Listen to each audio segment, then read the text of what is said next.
When roads are built, streams are often diverted into culverts. Water in this tunnel flows beneath a roundabout in Swindon, or at least it should do.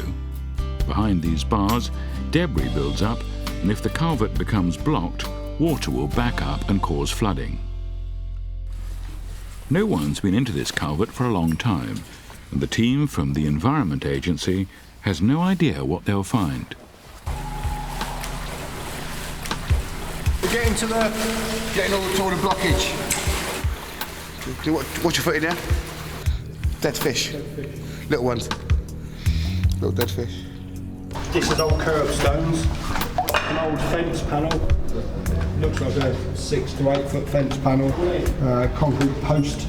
We don't know what's down here, and just looking at this and the length we've got to go, we just don't know what we're going to find. Sometimes it's far worse than that. There can be gruesome discoveries.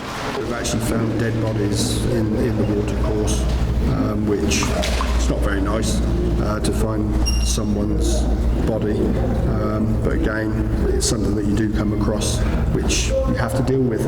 Along with animal carcasses as well, isn't it? Yeah. That's another one we used to find, isn't it? Yeah. A lot of animal carcasses. Yeah, a lot of animal carcasses.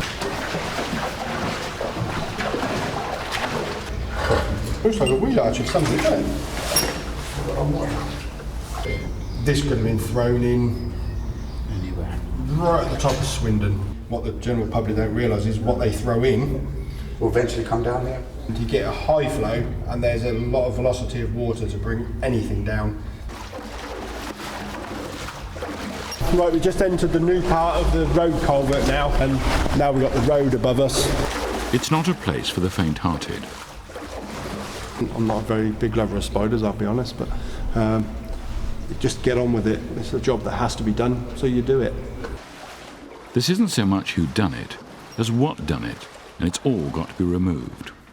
I suppose you have to expect the unexpected, really, don't you? Because you never know what you're going to find down in these culverts.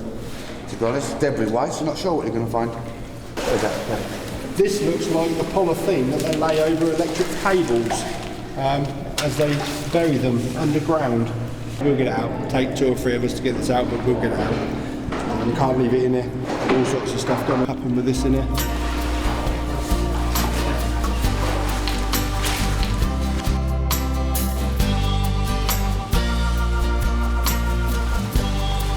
With the culvert cleared, the Swindon stream sets off on its long journey to the sea.